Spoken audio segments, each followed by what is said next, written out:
And we are live. Welcome back to the channel. It is Chosen Wisdom Football, a channel for the football purists, for the critical thinkers, for the Manchester United fans who like to think about things. Here is your latest Manchester United news, headlines, and topics all in one place, so you don't have to do the legwork and get the information yourself. Today, as you can see, we are leading with the absolutely major breaking news that Benjamin Šeško will be out for at least a month minimum. It will be at least a month out, guys. So that is the news that has broken, and it's the news we are going to lead with in today's show. As usual, guys, smash the like on entry. It's a brand new channel, so all the support is needed. Really smash the like, turn on your notifications, and if you haven't yet subscribed, what are you doing? Subscribe below. I hope everybody's had a great, amazing weekend. We still have one more week left of no Premier League football before we can get back to normal, before the stars realign and everything starts making sense again. So guys, we will be back in action, I believe, next week Monday. So big up the chat, big up Soulful Cal and Turkish in the building, big up the community. On today's show, we're gonna break down the Šeško stuff. We're gonna have a talk about the Šeško injury. We also there are rumors about a Baleba and Kobbie Mainoo potential swap move. These rumors have been circulating really last few days. People have been speaking about these rumors, but these rumors aren't new, guys. So whether you believe them or not, we're going to talk about it and we're going to see where the truth lies. What is really going on? Is there any truth at all regarding Kobbie Mainoo and Baleba Brighton swap? So we're going to talk about it as well. We have Mazraoui tweeting, making a statement about De Ligt. We can talk about De Ligt also on today's show. And essentially, how do you feel about De Ligt? A lot of people are now speaking positively about De Ligt, which is a change, because I know some people were quite negative about him and I didn't really understand where that was coming from. And I think now Man United fans are universally starting to appreciate De Ligt. So we can have a conversation about that. And also today is Nani's birthday, so we can end the show on some positives. We can speak about Nani, what he's done for United, how good a player he was at the club, because today is his birthday. So happy birthday, Nani. And also we have just a bit of news, just a bit of update on Semenyo. Is Semenyo somebody that you want at Manchester United? Could you see Semenyo at this club, maybe playing wing back? I don't know, but the Semenyo news, the Semenyo rumors are not going away. Essentially, guys, we have almost, let's say, just over a month and a half until January, until the January transfer window opens. So all the potential news and transfer rumors, that kind of stuff is going to hot up. That kind of stuff is going to heat up, and we're going to hear a lot more of that. So big up the chat, big up everyone who is locked in. Smash a like on entry and smash a like when you are leaving as well. So let's start, guys, with Benjamin Šeško then. Benjamin Šeško, it is official. We have been waiting for this news ever since he got his injury. I know that people were saying that it could be up to about 4 months, or it could be a few weeks, anywhere sort of between a few weeks and a few months. That was the initial assessment, but now Manchester United have given the official news to the Premier League, and as you can see on your screen, the Premier League is officially tweeting that Manchester United star Benjamin Šeško is going to be out with a knee injury for at least a month. So what that means and how many games he's going to miss, we can look at the games he's going to miss if we look at the Man United fixture. So let's get the Man United fixture list up at the moment, so we can just look at our next fixtures over the next period, over the Christmas period, to see what the matches he's going to miss. And as you can see, I'm not quite sure if you guys can see. Wow, we got. Let's go back to the Man United fixture. Thank you. So as you can see, sorry. As you can see, he will miss the Everton match, Man United against Everton on the 24th of November. He will miss our match against Crystal Palace 6 days later. Then the Man United West Ham match, 4th of December. That's 3 matches already. Man United Wolves, 8th of December. That's 5. Man United Bournemouth, 15th of December. Aston Villa against Man United, 21st of December. Man United against Newcastle, 26th of December. Wolves on the 30th, and probably Leeds on the 4th. So basically, guys, he will miss, I reckon, at least the next 8 matches. And if he's going to return in a month's time, I can't see him literally just returning in a month's time after a knee injury. He might start training again in about a month and a half's time, and then after he starts training again, maybe he'll get, start playing matches. So these 8 matches I've just calculated, I've looked at, is literally just in the month, but I don't think it will be just a month. I think it will be longer. So he could miss a lot of games. Essentially, that's the point I'm making. I've mentioned the 8 games that I think he will miss, but I think he will miss more than that. So the question to the chat really is now, what do we do? How important has Šeško even been? I've said this many times in my chat. I like Šeško. I think he can get better. I think he can develop. But what he's brought to Manchester United right now, what he's bringing to the team, is actually nothing really special. He's doing the basics. He's holding the ball up well, decently, passing it off, doing the basics. He's not scoring a lot of goals. Xerxes can offer the exact same. I don't think what he's offering us right now, Xerxes can't do. So I don't know how much we will miss him personally. Let me know what you are thinking about this injury. How much of impact do you think this injury will have on our season?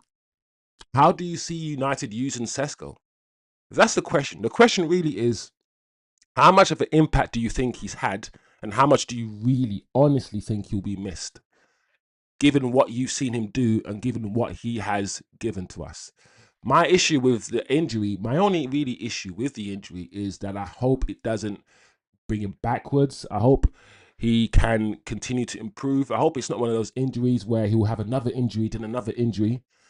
I hope he doesn't stop his trajectory or change his trajectory as a footballer. I hope after a month and a half or however long it takes, he just gets back into his game, puts his head down, and he acts like it never happened. What I don't want is for this injury to turn into something bigger than it needs to be, and for it to affect his football.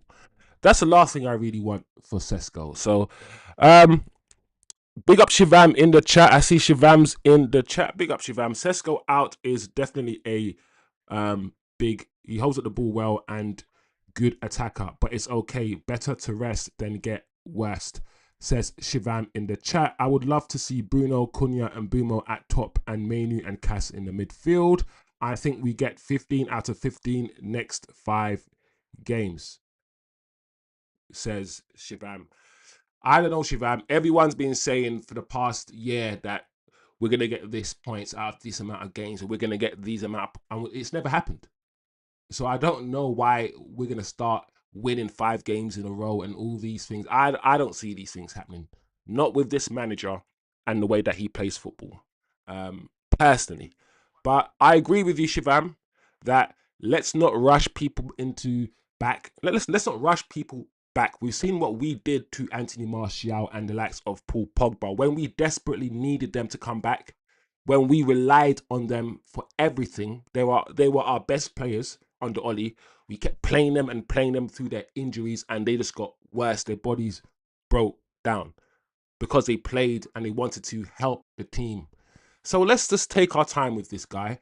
We do have Xerxes. Xerxes was one of our best players last season. Last season when he played, he was a breath of fresh air, and all of a sudden we're supposed to believe that he's not good enough anymore. That's a lie, and it's a manipulation from the manager and from the fan base. Xerxes can do everything that we have seen this man do so far. He can do it better. Xerxes links the play much better than Benjamin Sesko will ever do it. We know this. We've seen it with our eyes last season, how good Xerxes does it. So let's not lie to ourselves, and there's no need to, because we've seen with our eyes what Xerxes can do. I think Xerxes' time is now. He needs to step up. He might not even play. Knowing the manager, he will play Cunha up front. But if he does, I just hope Xerxes takes the opportunity and reminds people, not shows people, I think we've all seen what he could do, but reminds people how good he really can be. That's my opinion anyway. So that's the Sesko updates. He's out for a month, people. That is official. You're hearing it from here first. It's breaking on this channel first. So yeah, let me know. Let me know what your opinion on that is. Big up Shivam. What's Shivam saying in the chat? There's a YouTuber, Touchline Facts. I bet with him we will get 15 points of the first 10 games at the start of the season, and then 22 plus of the next 10. So Shivam in the chat is there.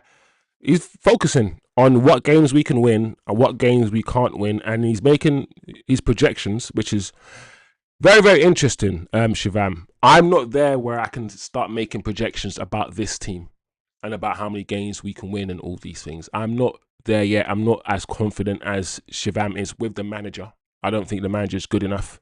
So we have difference in opinions with regards to that. So for me, it's just wait and see. I'm not going to do that anymore. I'm just going to wait and see what happens. Just wait and see what happens. What does the manager now do that Benjamin Sesko is out? What does he now do? Does he play Xerxes? Does he play that fluid front three? Does he play Mount and Cunha? What does he now do? Let's see how positive he is. Let's see how positive this manager is or will be. So only time will tell, people. Only time will tell. Let's move on. Let's move on. So that's Sesko. That is a Sesko news. Let's see what's going on with the Kobbie Mainoo and Brighton story. I'm not quite sure who's been keeping up to date with this story, but essentially, long story short, there seems to be a concerted effort to link Kobbie Mainoo with Brighton, and there seems to be a few journalists potentially who are trying to push the narrative that we could swap Baleba with Kobbie Mainoo somehow. And I'm basically going to spend a bit of time dispelling that narrative, because that is not true. Kobbie Mainoo is not going to Brighton. There is not going to be a swap deal with Kobbie Mainoo and Baleba. That's not going to happen. Not now or in any universe. So where is this coming from?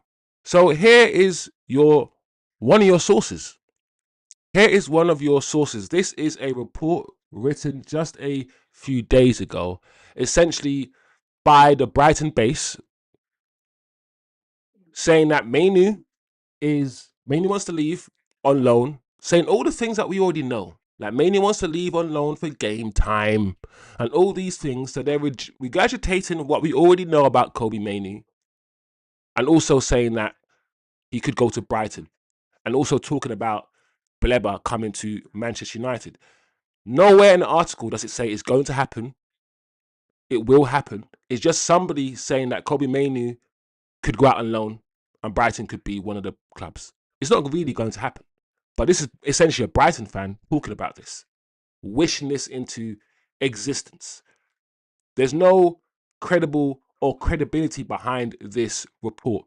And because of reports like this and other reports have happened in the past, people are now putting 2 and 2 together, equaling 12, because 2 and 2 is not 12, but you know, people are saying 2 and 2 equals 12, and now starting this rumor, which is snowballed, that Kobbie Mainoo could be swapped for Baleba. No, no, guys, I almost guarantee that's not going to happen. I almost guarantee that's not going to happen. I mean, even this article, if you're going to call it an article, guys, goes on to say that a deal will hinge on how highly Mainoo, or how highly Brighton rate Mainoo and are willing to pay to lure the youngster to Brighton.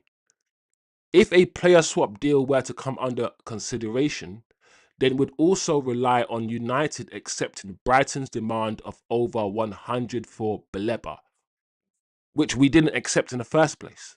We would never, and we're never going to pay over £100 million for Baleba. That's not going to happen. It's not, especially after the season that Baleba is currently having. And if Baleba is worth over 100 million, then the question I have for the chat is, how much is Kobbie Mainoo worth? I don't buy into Baleba being better than Kobbie Mainoo just because he might be more athletic. I don't buy into that. I thought Mainoo is just as good as Baleba, but in different ways. They have different attributes. If Baleba's worth over 100 million, then so is Kobbie. So I just want to dismiss this notion, people, that Kobbie Mainoo and Baleba could be in a swap deal. So, and I know a lot of people, a lot of Man United fans also want Man United to send Kobbie to Brighton on loan to play with Baleba. And I'm trying to understand that. I feel like the only reason why United fans would say that is they want them to get used to playing with each other. So when we sign Baleba in the summer and they both return, as Kobbie returns from his loan in the summer, and then we sign Baleba in the summer, they've got used to playing with each other. I mean, like, I guess that makes some kind of logical sense, but no, let's not make our squad weaker by sending him out alone just so he can play with Baleba, a player that we don't know if we're going to get yet.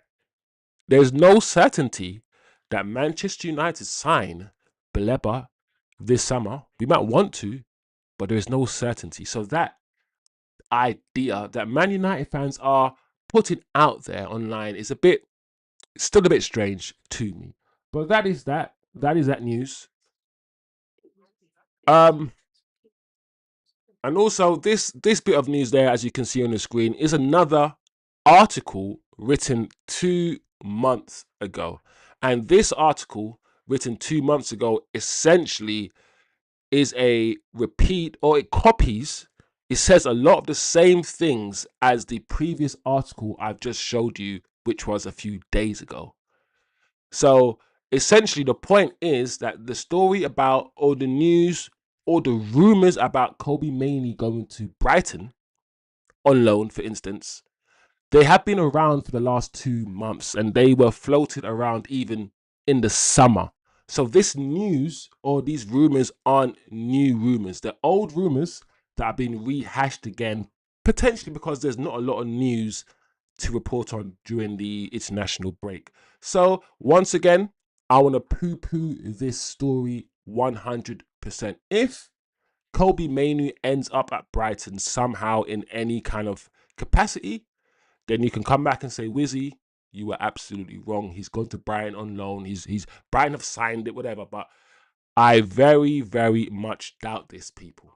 Very much doubt this. So that's my opinion on it. I don't want to talk about it. Unless you guys want to talk about Kobbie Mainoo, unless you see some sort of validity in him going to Brighton, either on loan or in a permanent deal or whatever it might be, then comment below, guys. As usual, you know me, I'm always going to respond to the chat, respond to the community. But I don't know, guys. I just don't see it at all.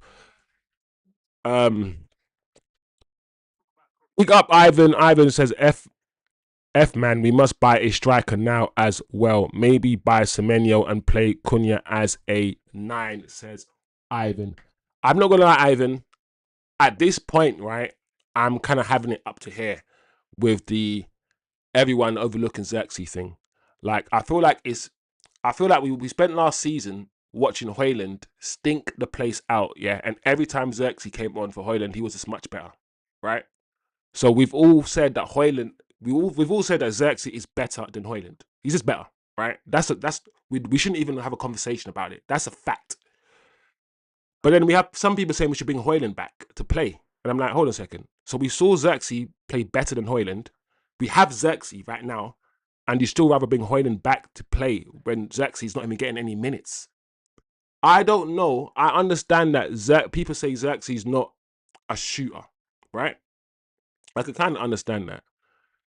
But the idea that we saw him play last season, we saw him playing really well in a lot of games, and the idea that he now can't play and people are now looking past him, and Šeško's only scored 2 goals in 8 games. Let me tell you this, right? And listen to me very carefully. If Xerxes had played the exact same minutes as Šeško, all those games after game after game, he would have got more than 2 goals, and he would have got a few more assists than Šeško. He would have. If you don't think about that, if you don't believe me, then why do you think so poorly of Xerxes? Where has it come from? Where has this come from? I'm peeking.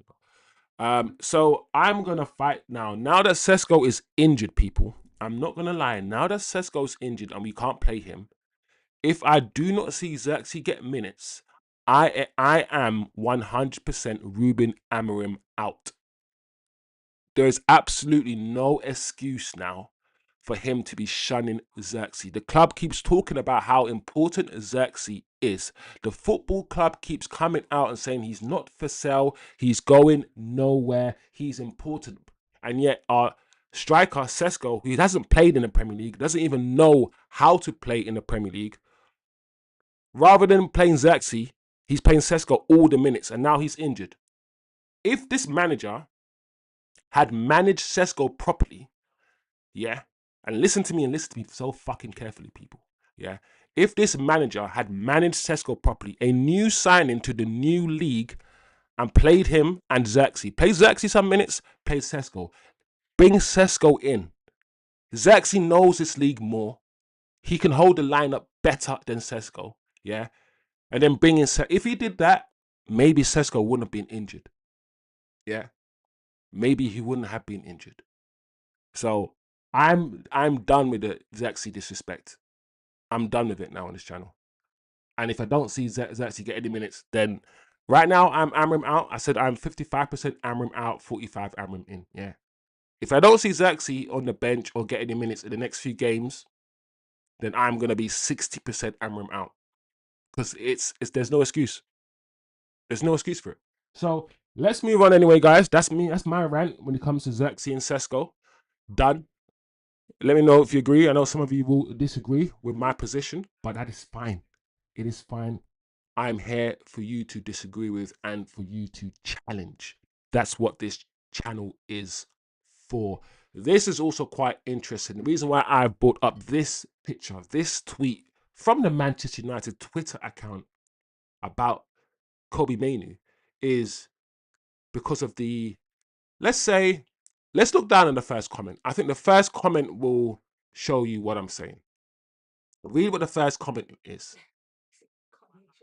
The first comment is, can't be the Mancunian way if he's made to sit on the bench every single week now, can it? Very, very important that we, as a channel, understand media, understand propaganda, understand what certain things are supposed to do. At the moment, because Kobbie Mainoo is, I guess, the hot topic, right? At the moment, the Brighton, Baleba, Kobbie Mainoo conversation is what a lot of United fans are now talking about online, on Twitter. Kobbie Mainoo's name, hashtag Kobbie Mainoo, he's trending quite highly.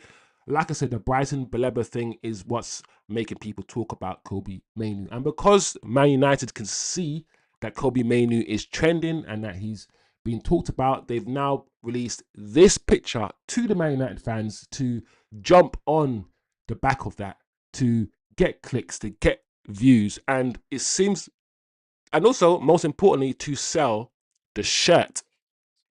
If you click on the picture, you go straight to the community, and straight to the shop where you could buy this shirt. So they're using Kobbie Mainoo, who they never play, talking about the Mancunian way when he doesn't even play, jumping on the fact that he's now being tweeted a lot. He's the talk of the town. They're using all these things to once again sell you this propaganda, sell you this.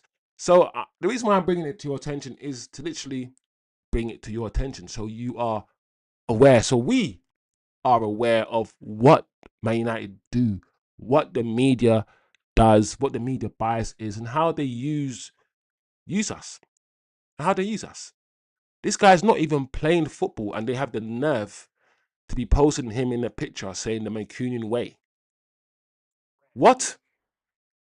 That's insane to me, but it happens. It happens, and we just need to be aware of it. That is all. I always say, guys, on this channel, before every video, this is a channel for people who like to think about things, think about some different things, think about things differently. Not many people put any thought about a tweet, where it's coming from, the purpose of the tweet, what the tweet is trying to achieve, how the tweet could be there to change your mind, to manipulate you. Not many people put that much thought into anything, but this channel is for people who do. So another little tweet, guys, another little message from Man United Twitter, and as you can see, it's quite interesting that United Twitter are not just posting stories from behind the scenes, or not just posting a picture of a player. They're now starting their own narratives.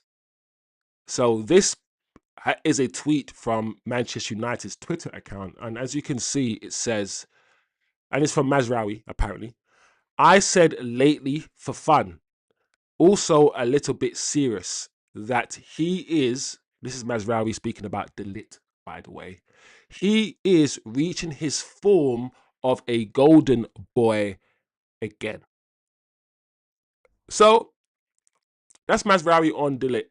My question to you guys in the chat really is, do you think De Ligt is reaching that form? Do you think De Ligt is starting to show, while playing for Man United, why he was voted as the best centre-back, the best young centre-back 8 years ago, why he was the golden boy? Is he starting to show his potential?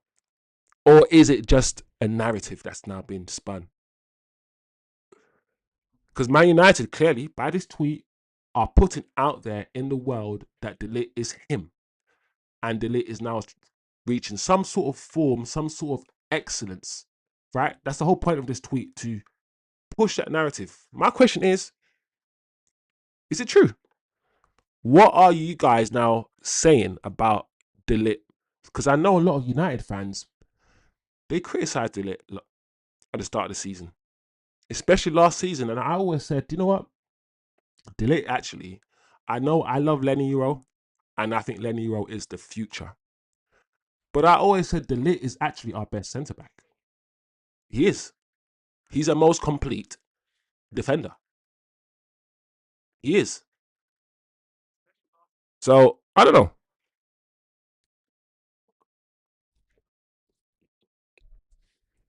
I don't know, people. But good to see Ivan.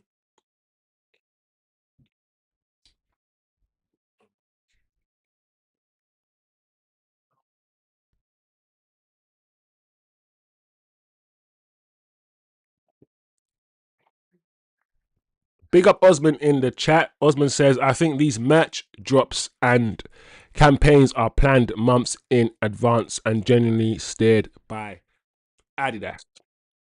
Yeah, that's true. But the tweet from Man United saying the Mancunian way, that's not Adidas. That's just Man United. It's trying to sell their top by using Kobbie. The dates of the merch drop and all these things, yeah, that's Adidas got written all over it.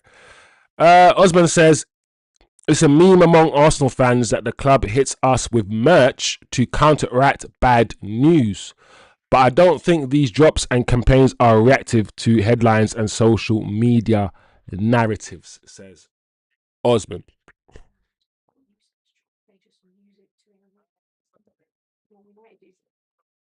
Yes. Okay, guys. Nanny's birthday. How old is Nanny? It would be good if you knew his age, right? What's Nanny's date of birth? Luis and Nanny. Luis. Is he 39?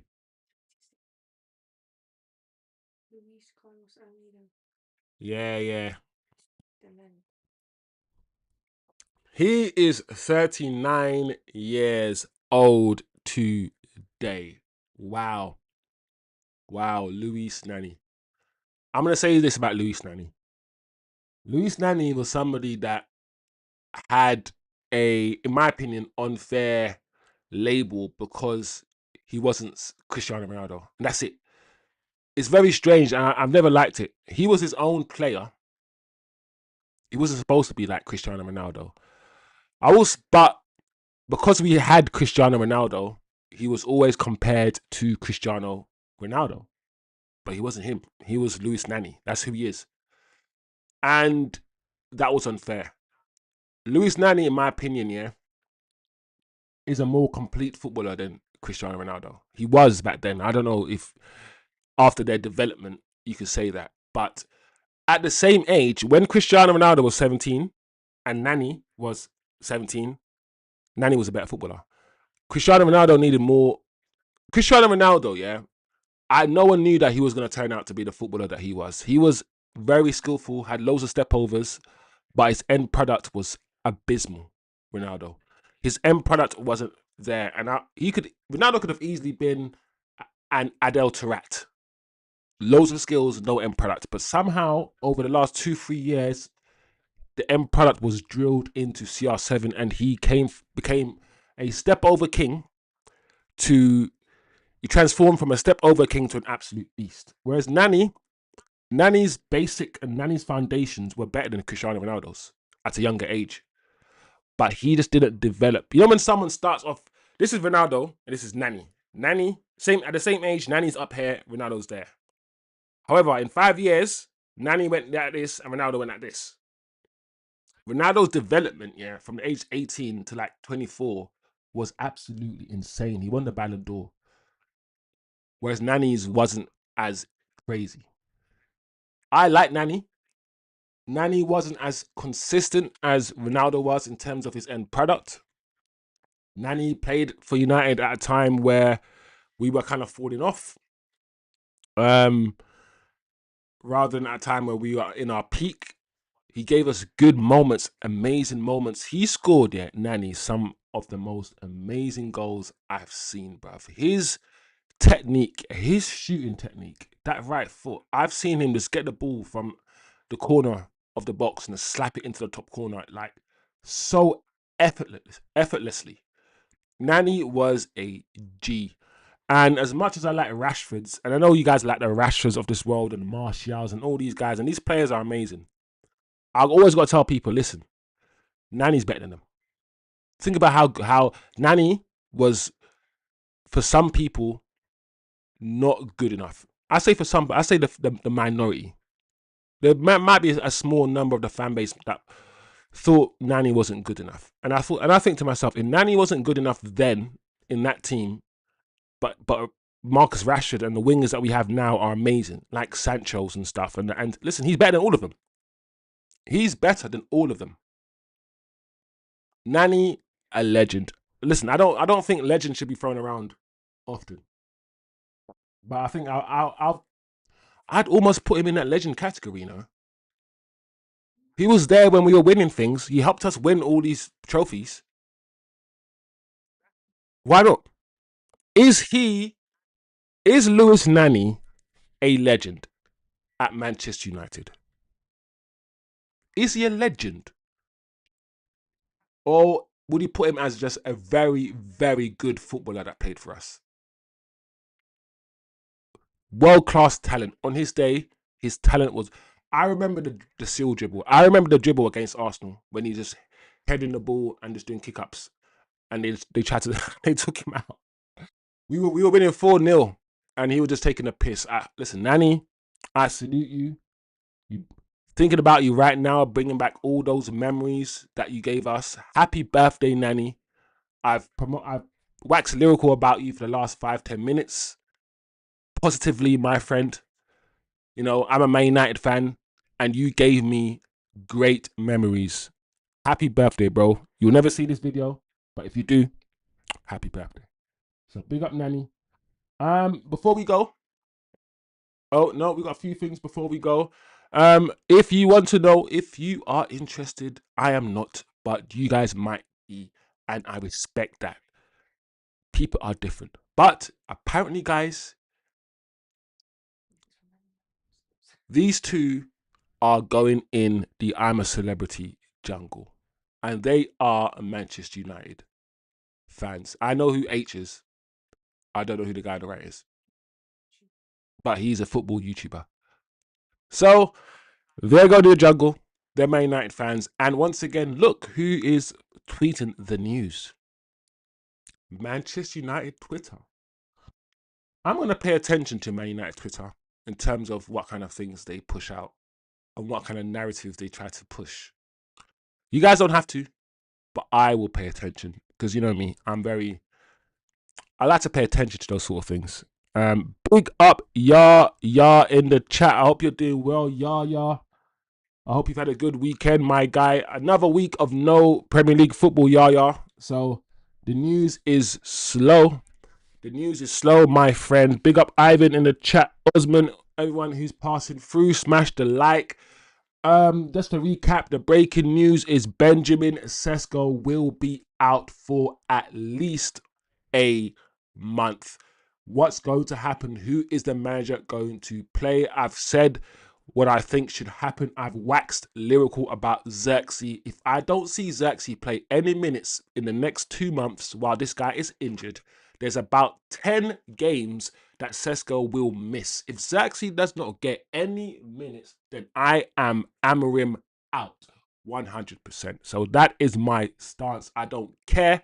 It's unacceptable. There's no excuse for it, in my humble opinion. So that is the breaking news. Just to recap, Sesko out for a decent amount of time. He's going to miss a lot of games. We know that the December period is hectic as hell.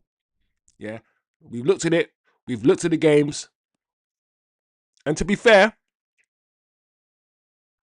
if Man United play the way that I think we should be playing with the players we have, there's no reason why we don't win a lot of these games. The Newcastle game is going to be tough. The Villa game, but against like Bournemouth at home, we should win. Man United against West Ham at home, we should win. Against Everton at home, we should win. So it is what it is. Yaya says Sesko is a flop. Oh, that's strong words there from Yaya. I'm sorry to say this, but we need more aggressive forward than Sesko. Yaya, I will challenge you and say, have you seen enough of him to say that he's a flop yet? Do you not need to give him more time to adjust to the league like any other striker? There's not many strikers that come into this league and just start banging straight away. Most strikers need a bit of time to acclimatize to the speed, to the strength of the defenders. So I will say this. I'm not saying the Sesko is a flop. There's nowhere. I'm not ready to say that yet. I haven't seen enough. Based on what I've seen, I think he has good footballing fundamentals. And I'm also conscious of saying he's a flop because we had Højlund, who's worse, in my opinion, right? Much worse than Sesko. And people were willing to give him 2 years. And Sesko has been given 6 matches and already been declared as a flop. So I'm just going to challenge Yaya and say, have you seen enough of him to say that he's a flop? What if he comes back after injury and starts banging in goals? I don't know.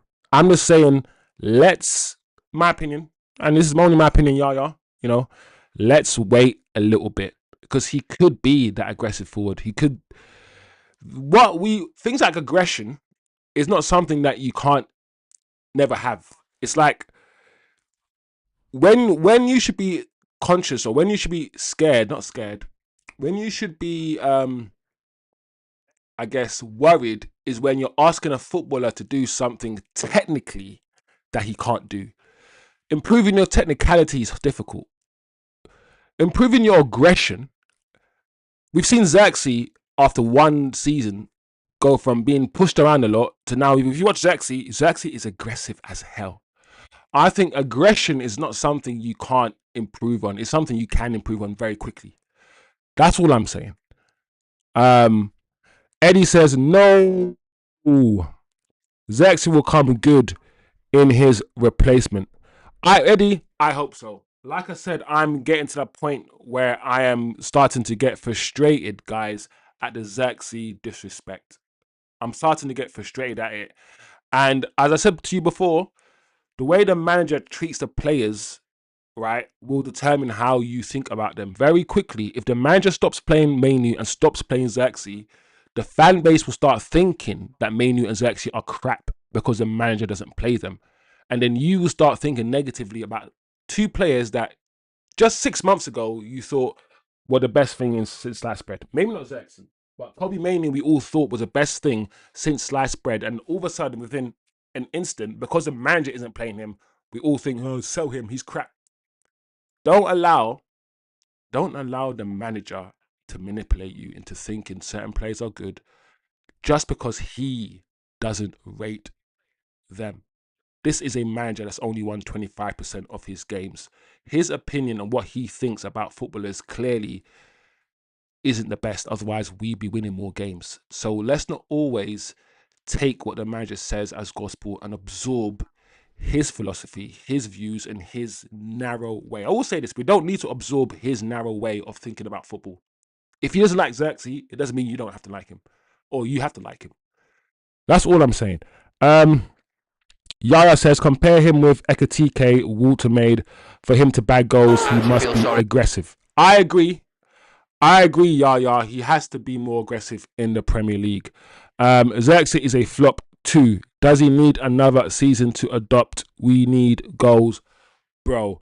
Yeah, I will disagree with Yaya there. I don't think Xerxes is a flop. I think if Xerxes is a flop, then every player that we have on the pitch is a flop.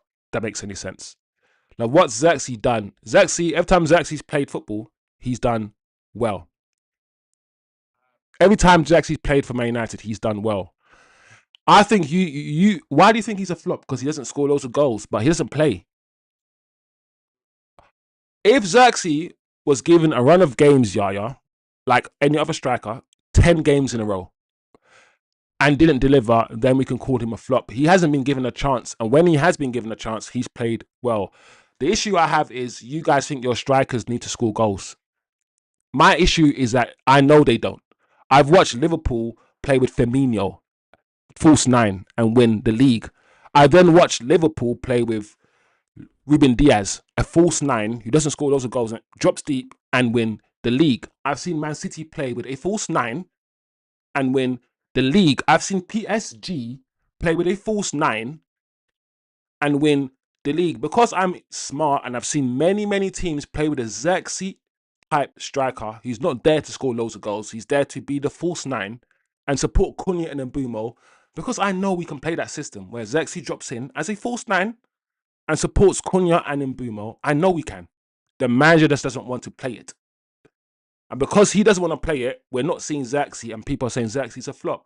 I want Xerxes to play 7 games in a row like Šeško, 7 games in a row like Højlund, and then we can make our minds up. But we will never see it. So I will strongly disagree with Yaya in that Xerxes. Listen, he might be a flop in the pure sense of the word, right? He's not getting played, and he'll probably get sold. So I guess in that respect, he is a flop, right? But he's a flop because he's not because he's not good enough or anything. He's a flop because the manager has destroyed him. And Kobbie Mainoo will be a flop too because the manager will destroy him. So I feel like there's different types of flops. There's flops, i.e., the manager doesn't like you, he's destroyed you, and therefore you're a flop. And then there's you played all of these games and you're not good enough, so you're a flop. I haven't seen Xerxes play game after game after game and been given a chance. And as you can see, Yaya, I like Xerxes. I'm biased towards Xerxes because I like that kind of footballer, the sort of techie, technical sort of. I'm not calling him Ronaldinho, but that sort of like step overs, the technical footballer. I like technical footballers like Xerxes. I like them. I like really technical footballers, and Xerxes is that. The manager doesn't. The two most technical ballers we have are Mainoo and Xerxes, and they don't play. So anyway, that's me. I think me and Yaya will have difference in opinion with regards to Xerxes. But Yaya, bro, you know me. I like different. We might see football slightly differently, and that's good. I'll learn from you, Yaya, and I learn the way you see football for sure. Wizdom, Xerxes was here last season, and we were playing more games per week. Yeah, I see. Yaya, I hear you, bro. I hear you. His impact was low. Balls are measured by goals and assists. That's a shame. I feel like the goals and assist thing is so it's a shame, Yaya, because 10 years ago, ballers weren't measured by goals and assists. I always say this to people: if we just measured ballers by goals and assists, the likes of Ronaldinho, some of the best footballers that we've ever seen, you will say they're crap because they don't get high GA. GA is a new metric that we now base footballers on. We weren't basing Ronaldo, Kaká, Zidane. We weren't looking at all of these best players in the world, and we weren't saying, oh, Zidane's the best player in the world because he's got goals and assists. We were never doing that. Always remember that goals and assists, GA, the stats world, is a new world. It's a new way that we're looking at footballers. We've stopped using our eyes to assess how good our footballers are. And we're like, fuck the eyes. Let's look at the stats. How many goals and assists has he got? And because footballers know this, footballers know they don't need to be good at football. They just need to get goals and assists. They then manipulate the way they play. There's so many footballers there that are so selfish on the football pitch because all they know is that after the match, as long as they get their goal, I'll get some sort of assist, they're going to be seen positively. Right? So I don't like this goals and assist world. We could only rate a footballer because goals and assists. Anyway, that's my rant over. Ranteroni, big up TK, T Kizzle in the bizzle, big up Yaya. But Yaya, I'm just being hella passionate right now, my bro, about something that I believe in. That's all it is. Listen, at the end of the day, I think the chat knows about me and Xerxes now. I think the chat knows that I like Xerxes. But if Xerxes leaves, once again, I've said it many times, I'll be like, cool, he's gone. He wasn't given lots of opportunities. Let's move on and get a striker in. If we decide to get another striker in, this is my problem, actually. My number one issue is the lies. I've now got to the point where I'm like, sell him. Don't put it out there how good he is, how you love him, how important he is, but never play him. That is taking the piss. My thing is this: you either play him and make your words match up with the action, or you stop taking the piss out of us and just sell him so he can play games, he can get back to his best, he can get into the Holland squad. Just do one or the other. I think my issue is the whole middle ground double pivot thing that they're kind of doing with Xerxes. Anyway, last time we faced Everton at Old Trafford, Ruben Amorim secured his first ever Premier League win. Braces from Joshua Xerxes and Marcus Rashford ran riot at Everton. And those two who gave him his first win, gave him a 4-0 win, are not going to play. They're not going to play because Rashford is at Barcelona and he doesn't even like Xerxes. And it frustrates me that last season we saw Højlund die. We saw Højlund die last season. All of us, and we kept saying how crap Højlund was. And every time Xerxes played, we were like, oh, breath of fresh air. He's so much better. And then the next season, just a month later, we're like, get Xerxes out. Get Xerxes out. No. So, David Ornstein. Let's look at what David Ornstein is saying about Semenyo, people. before we end. I don't know what you guys are saying about Semenyo, because we've been hearing about this. It's not going away once again. And I don't think United are going to spend £65 million on somebody who, we don't play wingers, as you guys know, and he plays on the wing. So the only position Semenyo, I think, can play for Manchester United is wing back. If I'm wrong, don't tell me I'm wrong, TK. So are Man United, do you see Man United spending £65 million in January for Semenyo, who will probably play what left wing back maybe? Because even for Bournemouth, I've seen him playing right forward a lot of the times, left forward. But I don't know. I don't think this is going away. I like Semenyo, by the way, people.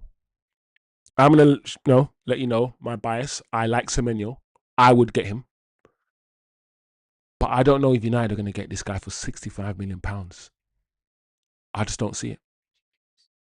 But Ben Jacobs, your favorite journalist, is talking about it. So let's see what Ben Jacobs has said in this tweet. Anton Semenyo's release clause is set at £65 million for January, as David Ornstein. So David Ornstein reported on it first. Do you see Man United doing this, guys? The clause first revealed on TalkSport is not valid for the full duration of the window. Interesting. It will further diminish this summer. All right then, so full stop. So why would we want to get him in January if literally you're saying that the release clause will decrease even more in summer? Okay, let's read on. The clause allowed Bournemouth to keep Semenyo heading into this season. How do you allow him to keep him? All right, anyway. Although Bournemouth will fight to keep Semenyo in January, they are realistic and exit is possible given his rich form. Spurs and United consider Semenyo over the summer. Understand Liverpool hold an interest. This is Alex Crook, or together with Alex Crook. And I don't really trust Alex Crook, to be honest. So we're not signing him in flipping January. I will be very surprised, guys. I'll be honest. I'll be very surprised if Man United spend big money for anybody in January. I know we will continue to report on Anderson. We will continue to report on Balebas and Whartons and Semenyos and not Ben Stiller, the comedian, but Stiller. We will continue to report on all of these guys, but I'll be surprised, if Manchester United spend big bucks in January. Given how shrewd we are, especially when we're told that anybody can be cheaper in the summer, I will be absolutely shocked. Do you guys believe anything will be done in January? Even Šeško, even getting a striker in on loan, because I know Chida Obi has been called back up to the main squad training as well since Šeško's injury. Do you guys actually believe any big signings will happen for Man United in January? Honestly, because I do not. Honestly, I don't, guys. I don't. Yaya said, you see Wizdom, I'm getting you, but we need to put measures where if you are not performing, you're gone. Not entertained like the likes of Dallo, Malacia, Shaw, Mount. I hear you, Yaya. I hear you. Standards have to reach, and we must maintain high standards. Like I said, I like Šeško, and I see football can be played in so many different ways. Like the manager will try to force you to believe he needs a striker that's runs around and does all this. And I've just literally proved to you that you can play football in so many different ways. You can play the false nine. You can play with Spain dominated the world with Fabregas playing false nine before the David Villas and the Fernando Torreses started getting old, or after. So after they started getting old and we moved them along, Spain played Fabregas for 2 tournaments as a false nine, and they won the World Cup and the Euro. So I've seen too many types of football being played. I've seen Crystal Palace play with Mateta. Mateta isn't quick. Mateta is big like Xerxes, tall like Xerxes, holds the ball up, He plays very similar to Joshua Zirkzee Mateta. He might finish a bit better than Zirkzee, but in front of goals, Zirkzee will score. Zirkzee hasn't shown us, that he can't score in front of goals, because he's shown that he can score. So I just feel like we can play with 2 10s who score. You know, the way that Liverpool play with Firmino, the false 9, or Diaz, the false 9. It's interesting that most teams who are winning shit right now are playing with false 9s, like the PSGs and whatnot, and the Bayern Munichs. But yet we're gonna brainwash ourselves to believe that we can't do it. Yeah, the manager doesn't like to play with a false 9, but we can play with Zirkzee and use Cunha and Mbeumo to run. We can do it. I'm telling you, we've seen it being done with many teams. If the manager wants to change his system and change the way he plays, he can do it. He's choosing not to do it. That's it. He's choosing not to. But because he's choosing not to, it doesn't mean you can't see that it can be done. Step out of the manager's box that he's put us in, you know, his rigid little system box, and be like, whoo, 4-3-3, 4-4-2, all these things can be done, but the manager's just getting us to just think so narrowly in his vision, in his small vision, you know, which is, I don't like that. I don't like that, man. Fergie was never like that, bro. Fergie played so many different systems, played so many different people.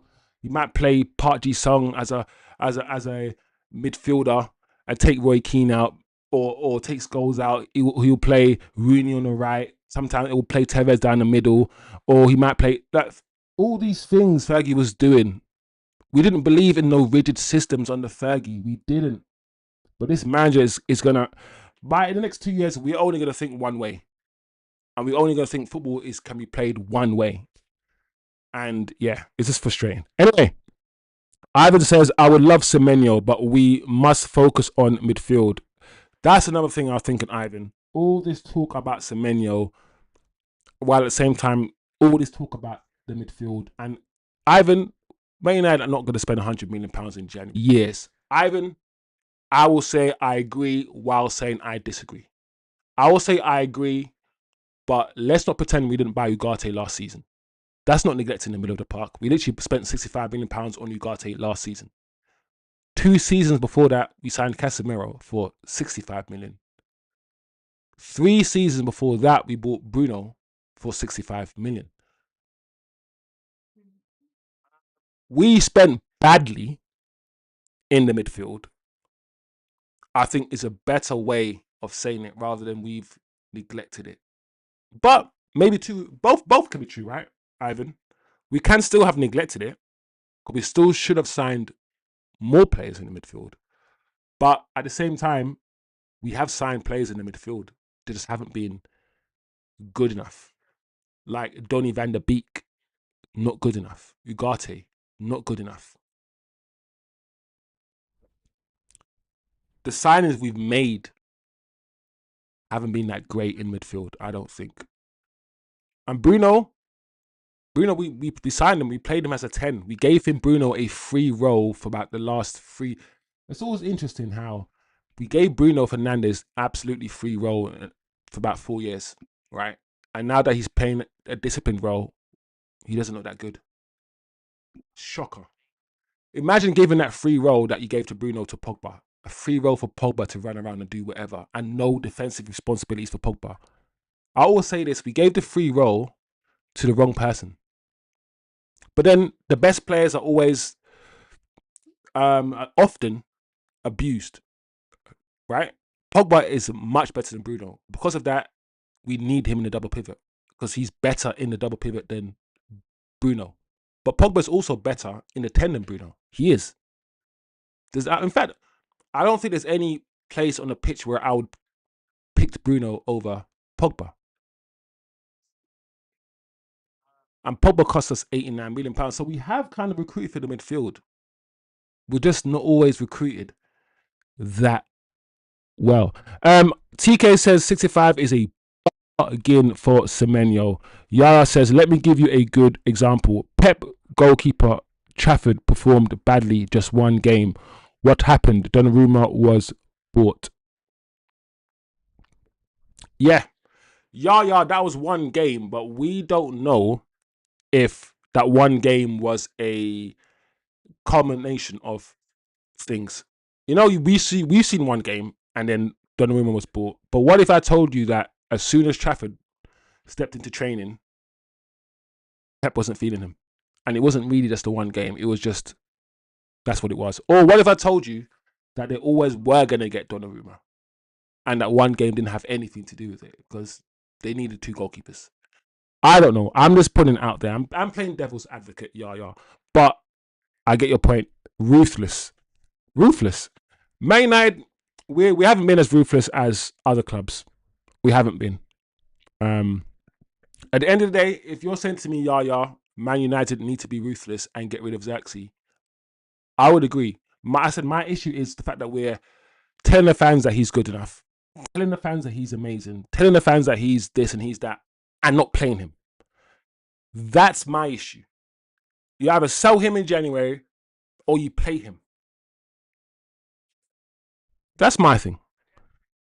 But I agree with everybody else in the chat. All this talk about Semenyo and all of that, the midfield needs to be the priority. So I think the chat, my Xerxes love, and everyone's involved in my Xerxes love. But I feel like the fan bases, a lot of the fan base, Man United fan base loves Xerxes like I do. So I don't think I'm alone per se in my appreciation of Xerxes. While I understand that my chat have different views with regard to Xerxes. And if Xerxes was to be sold, like I said before, cool. Just do something. Just do something absolute. You know. So apparently there's an update from Sky Sports just now, guys.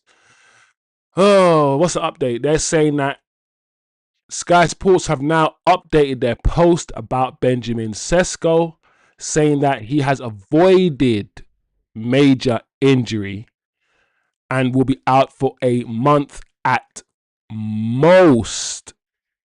So rather than being out for a month at least, he's now going to be out for a month at most, which means he'll miss about 8-9 games potentially and be back by the end of December, right?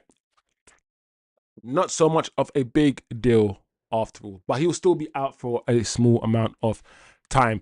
TK says, I've been banging on the midfield first drum for 2 seasons now. Yeah, we need to sort the midfield out. Like I said, we sorted out. We went defense in the summer, the first summer, right? So Ineos's first summer almost was defense. It was De Ligt, it was Lenny Euro, it was all of these guys, defense. Then the second summer, attack. They spent money on 3 new attackers. I assume the next summer will be the midfield. Everything is pointing to that conclusion. Sort out your defense, get your foundation. First summer. Second summer, sort out the attack, because Ten Hag's, or should I say, Amrim's first season, it was scoring goals that was a major problem. Not conceding. We conceded the same amount of goals as in any other team. You know, it wasn't that crazy amount of goals we conceded, but we just couldn't score goals. Hoylands, Garnachos, we weren't scoring goals. We sorted out the attack, so now we're scoring goals. Defense, attack, and now it just makes sense. Now focus on the midfield, and within 3 summers, Ineos would have targeted the 3 areas of the pitch, right? So that sounds logical to me. I don't know how it sounds to you guys, but it sounds logical to me. Yaya says, as for me, we need to get rid of old players. We need a new batch of players, new minds, if it can happen. Yaya wants a fresh start. Yaya, I hear you, Yaya. Ideally, yeah, fresh. But I think when people say we want a new team, we've got a new team, Yaya. We've got a new team. The whole back line is new. We think about it. Dorgu, Lenny Euro.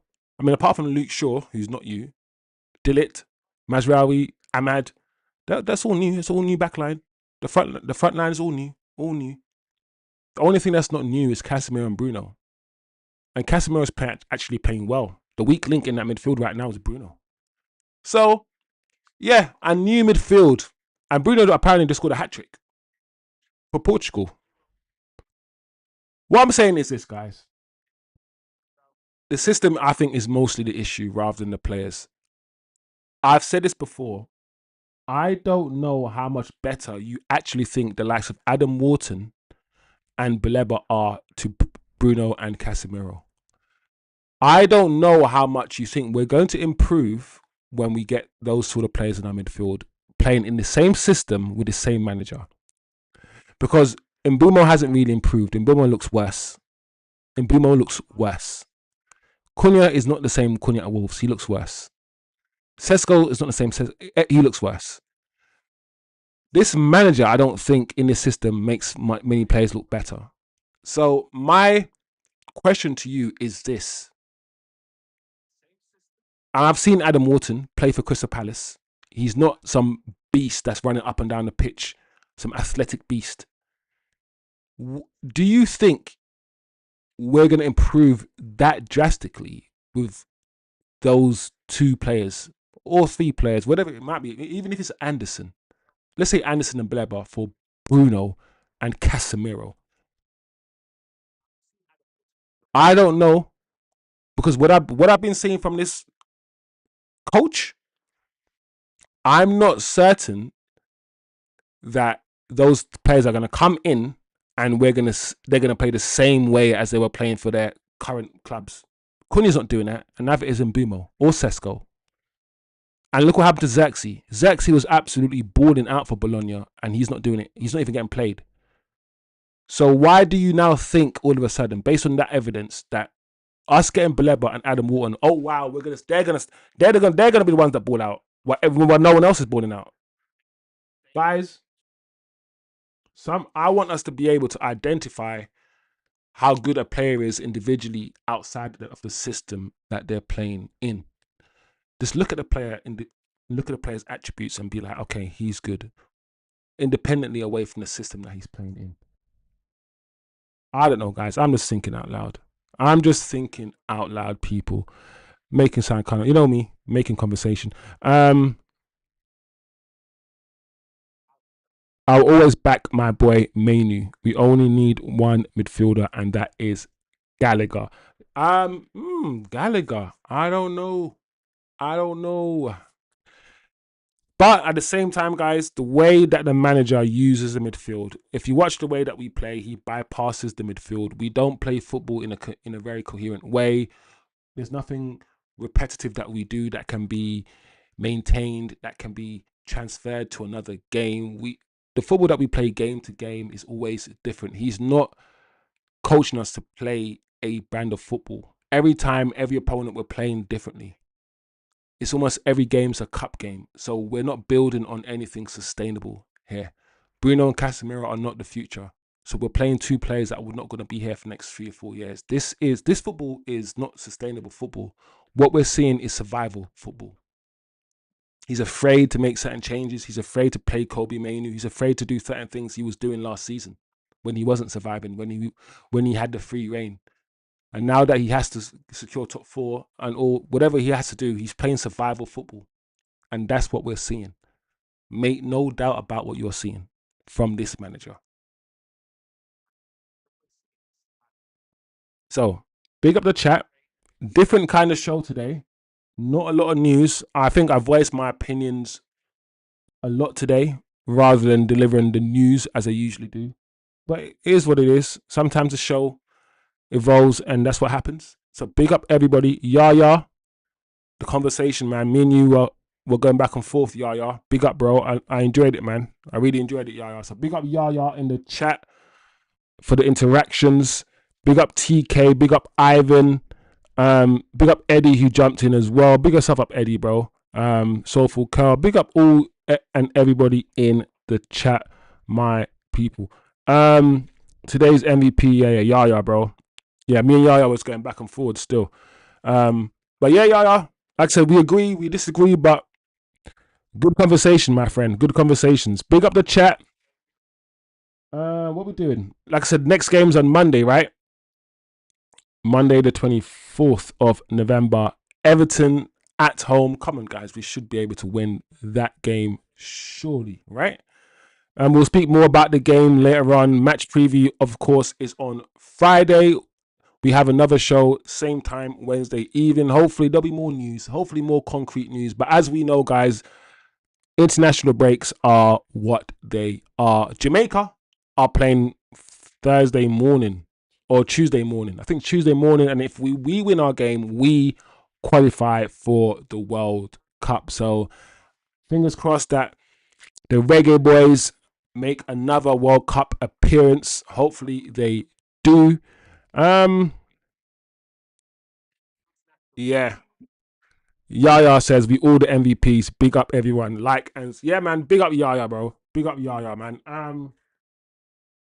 We did say we are gonna try to do a quiz thing. How time flies. We'll try to do a quiz on Wednesday. We will still try. Either Wednesday or Friday. Or sometime in the week we'll try to do a quiz. But I'm not making any promises, guys. We'll try to do something more fun as well. So big up everybody. Yeah, man. Don't be humble, Yaya. Your contributions were sick today, bro.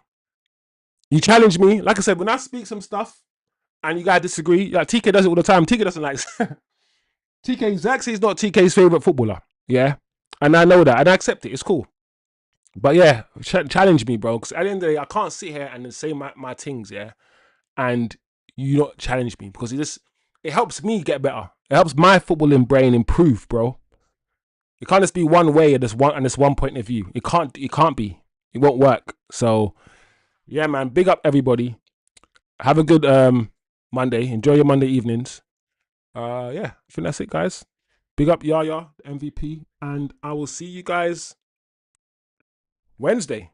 583 subscribers. We're on our way to 600. Hopefully, by the end of the season, we'll have 1,000. I reckon, yeah, once we get 1,000 subscribers, people. When you get that landmark and then things start happening, snowballing. I think that 1,000 subscribers, that feeling is going to be, fingers crossed, touch wood, we get there, people. I think we can. Bro. I think the channel can. So big up everyone again, as I always do. Love, all them things there. It's better to love than hate. You know the drill. Big up TK, my guy. And yeah, we